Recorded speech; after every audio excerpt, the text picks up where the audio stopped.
Hi hello నమస్తే మీరు చూస్తున్నారు ఏపీ హిందీ సేవా సమితి యూట్యూబ్ ఛానల్। ఈ వీడియోలో మనం ఇకాయి యోజన పార్టీ యోజనలో భాగంగా మొదటగా మనం ఇకాయి యోజన తర్వాత దైనిక్ పార్టీ యోజన ఇంకా అనేక యోజనలు ఉన్నాయి, అవన్నీ కూడా తెలుసుకుందాం। అయితే ఇకాయి యోజన ఇకాయి అంటే ఏంటండి? ఒక యూనిట్। ఇకాయి అంటే యూనిట్, యోజన అంటే ప్లాన్ కదా। ఒక ప్లాన్ అంటే యూనిట్ ప్లాన్ అని అర్థం। ఖచ్చితంగా ఉపాధ్యాయుడికి ఈ ఇకాయి యోజన అంటే ఏమిటి, దైనిక్ పార్టీ యోజన అంటే ఏంటి అనేది ఖచ్చితంగా తెలిసి ఉండాలి। ఎందుకంటే తరగతి గది లోపలికి వెళ్ళే ముందు మనం ఇకాయి యోజన మరియు దైనిక్ పార్టీ యోజన ఈ రెండు ప్లాన్ ప్రకారం వాటిని రాసుకొని దాని ప్రకారం తరగతి గదిలో మరి బోధన అనేది చేయాలి। ఆ విధంగా చేస్తేనే మనం అనుకున్నటువంటి లక్ష్యాలు తరగతి గదిలో నెరవేరుతాయి। అయితే ఇకాయి యోజనలో మన భాయి యోగేంద్రజీ టెక్స్ట్ బుక్లో ఇకాయి యోజన స్టార్టింగ్ పేజ్లో మనకి హర్బట్ కే పంచ్ సోపాన్ అని చెప్పడం జరిగిందండి। హర్బట్ కే పంచ్ సోపాన్। అయితే ఈ హర్బట్ కే పంచ్ సోపాన్ గురించి మనకి టెక్స్ట్ బుక్లో ఎక్కడా ఇవ్వలేదు, ఆ పంచ్ సోపాన్ హర్బట్ ఏమేమి చెప్పాడు అనేసి। కానీ కొంతమంది కోచింగ్ ఇన్స్టిట్యూట్ వాళ్ళు ఈ హర్బట్ కే పంచ్ సోపాన్ అనేసి గతంలో మన టెక్స్ట్ బుక్లో ఏమైతే ఉన్నాయో ప్రస్తావన, ప్రస్తుతీకరణ, ఆత్మీకరణ, పునరావృత్తి, గ్రహకాయి వాటిని హర్బట్ కే పంచ్ సోపాన్ అనేసి చెప్పేస్తున్నారు। అది తప్పు। సో అలాంటి రాంగ్ గైడెన్స్ అనేది ఇవ్వకూడదు। ఈ హర్బట్ కే పంచ్ సోపాన్ అనేది ఈ హర్బట్ ఎవరంటే జర్మన్ దార్శనిక్ అండి, జర్మన్ దార్శనిక్ మరియు శిక్షాశాస్త్రి। ఈయన జర్మన్ దేశస్థుడండి, ఈయన ప్రసిద్ధ దార్శనికుడు మరియు విద్యావేత్త। ఈ జేఎఫ్ హర్బట్ ఈ జర్మనీకి సంబంధించినటువంటి వ్యక్తి। ఈయన 1838 అండి, 1883లో ఈ యొక్క తన యొక్క అంశాలు చెప్పడం జరిగింది। అంటే ఈ పాఠం ఏ విధంగా బోధించాలి, ప్లాన్ ఏ విధంగా ఉండాలనేది కొన్ని అంశాలు చెప్పడం జరిగింది। వాటిలో ముఖ్యంగా హర్బట్ చెప్పినవి ఏంటంటే 4 అంశాలండి। అవి ఏంటంటే స్పష్టత, సంబద్ధ, వ్యవస్థ, విధి అంటే ప్రయోగం అన్నమాట। అయితే వీటి గురించి మనం డీటెయిల్గా తెలుసుకోవసరం లేదు, మన టెక్స్ట్ బుక్లో ఎక్కడ ఇవ్వలేదు ఈ అంశాలు। కానీ హర్బట్ కే పంచ్ సోపాన్ అని అడిగాడు కాబట్టి టెక్స్ట్ బుక్లో లేనప్పటికీ కూడా హర్బట్ ఏం చెప్పాడు పంచ్ సోపాన్ మనం తెలుసుకోవాలి కాబట్టి తెలుసుకుంటున్నాం। సో ఈ విధంగా 4 అంశాలు చెప్పాడండి, స్పష్టత, సంబద్ధ, వ్యవస్థ, విధి అని 1883లో ఈ యొక్క 4 అంశాలు చెప్పడం జరిగింది। మరి హర్బట్ కే పంచ్ సోపాన్ అని ఎందుకు అంటున్నాము? 4 అంశాలు కదా చెప్పాడు। అయితే వారి శిష్యులు దీన్ని మోడిఫై చేసి, అంటే వీటిని మోడిఫై చేసి మరికొన్ని అంశాలు చేర్చడం జరిగింది, అంటే కొద్దిగా మోడిఫై చేయడం జరిగింది। इसे संशोधित किया गया है। क्या है? जेएफ हर्बट के 3 शिष्य थे। हर्बट के 3 శిష్యులు ఉన్నారు। వాళ్ళు ఎవరంటే జిల్లర్, రైన్, స్పెన్సర్ అండి। ఎవరండి? జిల్లర్ ఒకరు, రైన్ ఒకరు, స్పెన్సర్ ఒకరండి। ఈ స్పెన్సర్ని హర్బట్ స్పెన్సర్ అని కూడా అంటారు, ఎందుకంటే హర్బట్ శిష్యుడు కాబట్టి హర్బట్ స్పెన్సర్ అని కూడా అంటారు। ఈ జిల్లర్ ఏం చేశాడంటే ఫస్ట్ స్పష్టత ఉంది కదా, దాన్ని ప్రస్తావన, ప్రస్తుతీకరణ అనేసి 2 అంశాలని ఆ స్పష్టత ప్లేస్లో పెట్టడం జరిగింది। ఒకటి ప్రస్తావన, 2 ప్రస్తుతీకరణ। రైన్ ఏమొచ్చి ఉద్దేశకథన అనే అంశాన్ని జోడించడం జరిగింది। స్పెన్సర్ తులన और సామాన్యీకరణ ఈ 2 అంశాలని చెప్పడం జరిగింది। ఈ విధంగా ఈ హర్బట్ మరియు హర్బట్ శిష్యులు కలిసి ఈ 5 సూత్రాల పంచ్ సోపాన్, ఈ 5 సోపానాలు తయారు చేయడం జరిగింది। ఒకటి ప్రస్తావన, 2 ప్రస్తుతీకరణ, 3 ఉద్దేశకథన, 4 తులన, 5 సామాన్యీకరణ। తర్వాత వర్తమాన కాలంలో సంశోధిత రూప్ వాటిని మోడిఫై చేసి ఈ విధంగా చెప్పడం జరిగింది। అవి ఏంటంటే ఒకటి ప్రస్తావన, 2 ప్రస్తుతీకరణ, 3 తులన, 4 సామాన్యీకరణ, 5 ప్రయోగం। అయితే ఈ అంశాలు మీ టెక్స్ట్ బుక్లో ఉండవండి, ఇవి తెలుసుకోవడం కోసం మాత్రమే। ఒకవేళ వీటి నుంచి కూడా టెక్స్ట్ బుక్ రిలేటెడ్గా ఉన్నాయి కాబట్టి ప్రశ్న అడిగే అవకాశం ఉంది। ఆ ప్రశ్న వచ్చినప్పుడు అచ్చే మేము ఎక్కడా చదవలేదు కదా ఇలాంటివి అని మీకు సందేహం రావచ్చు. అందువల్లే వీటిని కూడా మనం నేర్చుకోవాలి. ఇవి హర్బర్ట్ కే పంచసోపాన్. దీని ఆధారంగా అప్పట్లో ఇకాయి యోజన, దైనిక్ పాఠ్య యోజన రూపొందించేవారు. అయితే ఈ ఇకాయి యోజనలో కూడా అనేక మార్పులు వచ్చాయి.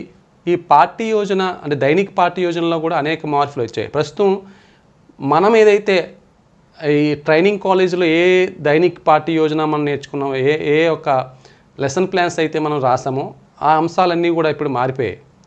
కాబట్టి మారిన పాఠ్యాంశాలతో పాటు అంటే మారినటువంటి లెసన్ ప్లాన్స్తో పాటు ఈ ఇకాయి యోజన కానీ దైనిక్ పాఠ్య యోజన కానీ టెక్స్ట్ బుక్లో ఉన్న అంశాలు ముందు చదువుతూ తర్వాత మారినటువంటి అంశాలు కూడా మనం చదవాలి. అప్పుడు మాత్రమే ప్రశ్న అనేది మీరు ఎక్కడి నుంచి వచ్చినా సరే ఆన్సర్ చేయగలరు. కేవలం టెక్స్ట్ బుక్లో ఉన్న అంశాలే కాకుండా టెక్స్ట్ బుక్ రిలేటెడ్గా ఉన్నటువంటి అంశాలు కూడా చదువుకోవాలి. ప్రస్తుతం మన పాఠశాలలో ఏ విధానం కొనసాగుతుంది, ఏ లెసన్ ప్లాన్స్ రాస్తున్నారు, వాటిని కూడా కొన్ని అంశాలు మనం నేర్చుకోవాలి. అప్పుడు మాత్రమే ప్రశ్న ఏ విధంగానే రావచ్చు. అయ్యో మేము ఈ టెక్స్ట్ బుక్లో లేదే, మేము చదవలేదే అని డౌట్ మీకు వస్తుంది. ఎప్పుడు మళ్ళీ డిఎస్సి ఎగ్జామ్లో కానీ టెట్ ఎగ్జామ్లో కానీ మా టెక్స్ట్ బుక్ రిలేటెడ్గా ఇవ్వలేదు అనే సందేహాలు మీకు వస్తాయి. కాదు, టెక్స్ట్ బుక్ అలోయే, కాకపోతే వాటిని కొద్దిగా ఎలాబరేటెడ్ కొన్ని అంశాలు మనం చదువుకోవాల్సి ఉంటుంది బయట విషయాలు కూడా. ఓకే, ఇది అన్నమాట. ఇవి తెలుసుకోవడం కోసం మాత్రమే. అయితే ఈ హర్బర్ట్ కే పంచసోపాన్కి విశేషతాయే క్యా హై అనేసి మన టెక్స్ట్ బుక్లో ఇవ్వడం జరిగింది. హర్బర్ట్ కే పంచసోపాన్కి విశేషతాయే అని ఇవ్వడం జరిగింది. హర్బర్ట్ కే పంచసోపాన్కి విశేషతాయే. వీటి యొక్క విశేషతలు ఏంటి? అప్పటి వరకు కూడా ఈ ఒక ప్లాన్, ఇకాయి యోజన అనే అంశం కానీ దైనిక్ పాఠ్య యోజన అంశం కానీ పాఠ్య యోజన అనే అంశం అనేది లేదు. ఈ హర్బర్ట్ వాళ్ళ శిష్యులు ఈ పంచసోపానాలు తయారు చేసిన తర్వాత ఈ ప్రణాళిక పాఠ్యాంశాలలో సిలబస్లో ఒక పర్టికులారిటీ అనేది వచ్చింది, ఒక క్రమబద్ధత అనేది వచ్చింది. దానివల్ల ఉపయోగాలు వచ్చాయి. సో అది ఇక్కడ చెప్పడం జరిగింది. अच्छे सेक्शन के रूप में वे नियोजन की प्रक्रिया का महत्व देते हैं. అంటే ఒక ప్లాన్, నియోజన అంటే ఒక క్రమపద్ధతి, ఒక ప్లాన్ అనేది ఏర్పడింది. इनसे पूर्व बल पाठ्यपुस्तकों के रटने पर दिया जाता था. గతంలో మరి కేవలం పాఠ్యపుస్తకాలు ఇచ్చేసి పాఠ్యపుస్తకాలు వాటి అర్థాలు చెప్పేసి వాటిని కంఠస్థం చేయించేసేవాళ్ళం పిల్లల చేత. కానీ శిక్షణ ప్రక్రియ का सारा दायित्व अब क्या हुआ, अध्यापक पर आ गया. ఆ పాఠ్యాంశాలు ఏ విధంగా చెప్పాలి, ఎలా లెసన్ ప్లాన్స్ తయారు చేసుకొని వాటిలో విద్యార్థుల నుంచి రాబట్టవలసినటువంటి యోగ్యతలను, రావాల్సిన స్కిల్స్ని ఏ విధంగా డెవలప్ చేయాలనేది మొత్తం బాధ్యత ఉపాధ్యాయుడిపై వచ్చింది ఈ యొక్క హర్బర్ట్ పంచసోపానాల కారణంగా. పహలే విషయ వస్తు కిసి క్రమ పర్ ఆధారిత నహీ హోతీ థీ. ఒక క్రమపద్ధతి ఉండేది కాదు. ఉపాధ్యాయుడు ఏదైనా ఒక టెక్స్ట్ బుక్ ఉంటే టెక్స్ట్ బుక్ తనకు నచ్చిన విధంగా ఏ పాఠం అయినా సరే చెప్పేసేవారు. కానీ ఇప్పుడు అలా కాదు. ఒక క్రమపద్ధతిలో ముందు ఇకాయి పాఠ్య యోజన తయారు చేయాలి, దానికి అనుగుణంగా దైనిక్ పాఠ్య యోజన అంటే ఇకాయి తయారు కన్నా ఇస్కే బాద్ ఇకాయి ఉపఖండం మే బాంటనా చాహియే. దాన్ని దైనిక్ పాఠ్య యోజన దాన్ని ఖండాలుగా విభజించే లెసన్ని ఒక క్రమపద్ధతిలో మనం పిల్లల నుంచి ఏవి రాబట్టాలనుకుంటున్నామో, మనం ఏం చెప్పాలనుకుంటున్నామో ఒక ప్లాన్ ఆఫ్ యాక్షన్ తయారు చేసుకొని తరగతి గదిలోకి వెళ్ళాలి. సో అందువల్ల విషయ వస్తువు క్రమానుసార ప్రస్తుత కీ జానే లగి. దీన్ని విషయ వస్తువుని ఏదైతే కంటెంట్ని మనం క్రమానుసారంగా మనం క్రమ పద్ధతిలో ఇప్పుడు బోధిస్తున్నాం. अध्यापक विषयांतर होने से बच जाते. ఇది మోస్ట్ ఇంపార్టెంట్. अध्यापक और अध्यापिकाएं విషయాంతర్ होने से बच जाते थे. మనం ఈ యొక్క ప్లాన్ లేకపోతే మనం ఏం చెప్పాలనుకుంటున్నాం, ఆ పాఠంలో ఉన్న అంశం ఏమిటి, అది కాకుండా వేరే విషయాలు మనం వేరే విషయాలకి వెళ్ళే ఛాన్స్ ఉంది. అంటే వేరే విషయాలు వెళ్ళిపోతే వేరే అంశాలు మనం పాఠం చెప్పడం అనేసి, పాఠంలో ఉన్నటువంటి అంశాలు చెప్పడం అనేసి వేరే అంశాలు చెప్తే అక్కడ సమయం వృధా అవుతుంది. పిల్లలకి మనం ఏదైతే అందించాలనుకుంటున్నామో, పిల్లల నుంచి ఏదైతే రాబట్టాలనుకుంటున్నామో అవన్నీ కూడా వ్యర్థం అవుతుంది కదా. సో అందువల్లే ఈ ఇకాయి యోజన కానీ ఈ పాఠ్య యోజన కానీ ఈ మనకి ఉపయోగపడతాయి. విషయాంతర్ హోనేసే బచ్ జాతే హే. సో సైడ్ అయిపోకుండా మనం ఏం చెప్పాలనుకుంటా దాన్ని సైడ్ అయిపోకుండా మనకి ఇవి రక్షిస్తాయి. విషయ పర్ హీ ధ్యాన్ దేతే హుయే అప్నీ యోగ్యతాకి వృద్ధి कर सकते हैं. మన యోగ్యతను డెవలప్మెంట్ చేస్తే ఇస్తే అని उनके समय की बचत होती है और वे अपना ध्यान कक्षा व्यवस्था पर लगाते हैं. సో కక్షా వ్యవస్థ పర్ लगाते हैं, మన కాన్సన్ట్రేషన్ అంతా కూడా క్లాస్ రూమ్ మేనేజ్మెంట్ పై మనం దృష్టి పెట్టగలం ఈ యొక్క హర్బట్కే పంచసోపాన్ కారణంగా. అంటే హర్బట్ పంచసోపానాలు వచ్చిన తర్వాత ఈ యొక్క మనకి లాభాలు అనేవి వచ్చాయి. అయితే దీంతో పాటు కొన్ని నష్టాలు కూడా ఉన్నాయని చెప్పడం జరిగింది టెక్స్ట్ బుక్లో. దీనివల్ల ఏంటంటే క్లాస్ రూమ్కి వెళ్ళే ముందు మరి ఈ లెసన్ ప్లాన్స్ అనేవి ఈ హర్బట్ ఏమైతే పంచసోపానాలు చెప్పాడో ఆ పంచసోపానాల ప్రకారంగా లెసన్స్ ప్లాన్స్ అనేక లెసన్స్ ప్లాన్స్ తయారు చేయవలసి వస్తుంది. దీనివల్ల ఉపాధ్యాయుడికి సమయం వృధా అవుతుంది.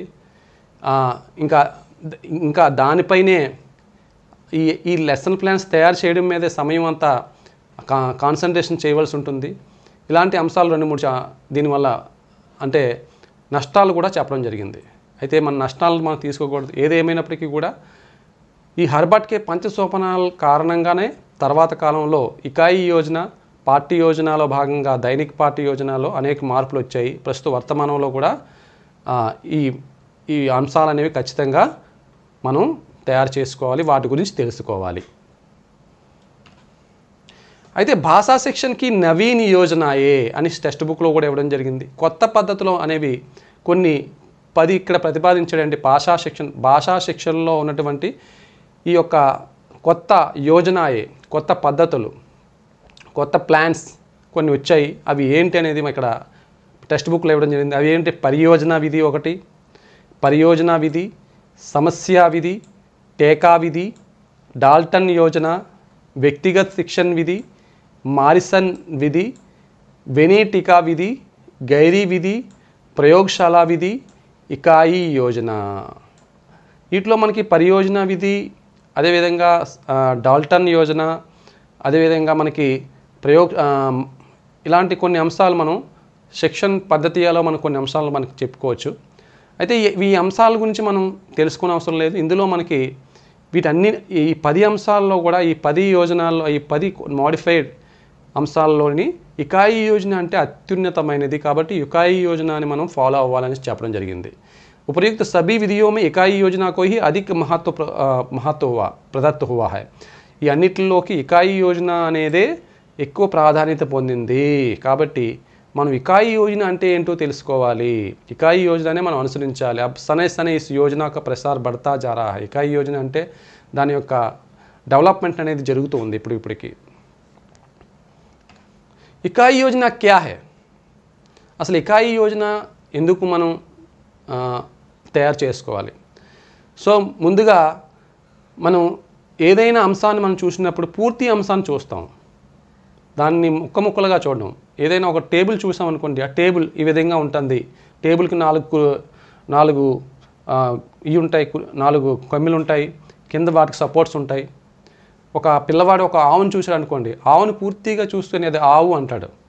ఆ ఆవుని చూసిన తర్వాత దాని కళ్ళు, దాని కొమ్ములు, దాని కాళ్ళు, దాని తోక, వీటన్నింటినీ, దాని పొదుగు, వీటన్నింటి గురించి తర్వాత తెలుసుకుంటాడు. ఏ అంశాన్ని చూసినా మనం ముందుగా పూర్తి అంశాన్ని చూస్తాం. విద్యార్థి ఏదైనా నేర్చుకునే ముందు దాని పూర్తి అంశాన్ని చూస్తా, దాని మొత్తం పిక్చర్ని మొత్తం చూసిన తర్వాత అందులో వాటిలో ఉన్న భాగాల గురించి తర్వాత తెలుసుకుంటాడు.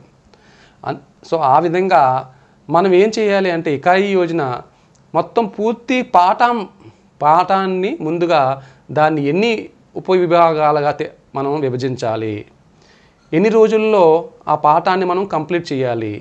సో ఏ తరగతి అంటే ఏ రోజు ఏ అంశాలు చెప్పాలి అనేది ఫస్ట్ ఒక ప్లాన్ ఇకాయి యోజన తయారు చేసుకుంటాం. ఇకాయి యోజన ఆధారంగా దాని దాన్ని దైనిక్ పాఠ్య యోజన కింద మనం ఉపఖండాలుగా విభజించుకుంటాం అన్నమాట. సో దాన్నే మనం ఇకాయి యోజన అంటాం. ओके, इकाई योजना अंटाम. पूरे पाठ को हम एक इकाई मानते हैं और जितने दिन उस पाठ को पढ़ाना है उतने उस उपखंड हो जाएंगे. ఇక్కడ ఏమి ఇచ్చాడు? पूर्ण से अंश की ओर. మన इकाई योजना అంటే ఏంటి? पूर्ण से अंश की ओर, समग्रता से सूक्ष्मता की ओर. पूर्ण से अंश की ओर. మనం ఏదైనా ఒక విషయాన్ని చూసేటప్పుడు మనం పూర్తిగా చూస్తాం. ఏదైనా ఒక అంశాన్ని నేర్చుకున్నప్పుడు ముందు పూర్తిగా అదేంటి అని తెలుసుకున్న దానిలో ఉన్నటువంటి విషయాలు తెలుసుకుంటాం. అందువల్లే ముందు ఇకాయి యోజన అనేది మనం తయారు చేసుకోవాలి. అందుకే పూరే పాఠకు ఏక ఇకాయి మాంతే మొత్తం లెసన్ అంతా కూడా ఒక ఇకాయి రూపంలో తయారు చేసుకున్న తర్వాత జిత్నే దిన్ ఉస్ పాఠకో పడానా హై, ఎన్ని రోజులు ఆ పాఠాన్ని మనం బోధిస్తామో దాన్ని ఉపఖండోమే వాటిని విడివిడిగా దాన్ని దైనిక్ పాఠ్య యోజనలాగా ఏ రోజు ఏం చెప్పాలనే విషయాన్ని మనం ఉపఖండాల్లో మనం వాటిని సెట్ చేసుకుంటాం. ఆ విధంగా మనం ప్లాన్స్ తయారు చేసుకుంటాం. దైనిక్ పాఠ్య యోజన, ఇకాయి పాఠ్య యోజన. ఇందులో ఇకాయి పాఠ్య యోజనకు ఉన్నటువంటి ఉద్దేశాలు, ఇకాయి పాఠ్య యోజన వల్ల ఉపయోగాలు, ఇకాయి పాఠ్య యోజన ఏ విధంగా ఏ అంశాలు ఉంటాయి అనేది మనం ఈ వీడియోలో మనం తెలుసుకుంటున్నాం. ఇందులో ఇకాయి పాఠ్య యోజన ముఖ్యంగా 4 అంశాలు చెప్పడం జరిగిందండి. 1 ఉద్దేశ్, 2 బాలకోं में अपेक्षित योग्यताएं, 3 పాఠ్ క్రియాయే, 4 మూల్యాంకన్. ఈ 4 అంశాలు కూడా ఇకాయి యోజనలో చాలా ముఖ్యము. ఉద్దేశ్ అంటే ఏంటి, బాలకోं में अपेक्षित योग्यताएं ఏ అయితే మనం పిల్లల నుంచి ఆశిస్తున్నామో, పిల్లల నుంచి ఏ స్కిల్స్ మనం ఆశిస్తున్నామో, పిల్లల నుంచి మనం ఏ డెవలప్మెంట్ చేయాలనుకుంటున్నామో ఆ యోగ్యతలు ఏమేమిటి అనేది. తర్వాత పాఠ్ క్రియాయే, మనం పాఠం చెప్పేటప్పుడు అధ్యాపక క్రియాయే, ఛాత్ర క్రియాయే అంటే ఉపాధ్యాయుడు ఏం చేయాలి, విద్యార్థి ఏం చేయాలి అనేది కొన్ని క్రియలు ఉంటాయి, వాటి గురించి తెలుసుకోవాలి. తర్వాత లాస్ట్ చివరిగా మన మూల్యాంకన్. సో వీటన్నింటి సమూహంలో మనం ఇకాయి యోజన పాఠ్యాంశాన్ని మనం తయారు చేసుకోవాలి. ఇకాయి యోజన అంటే ఇది.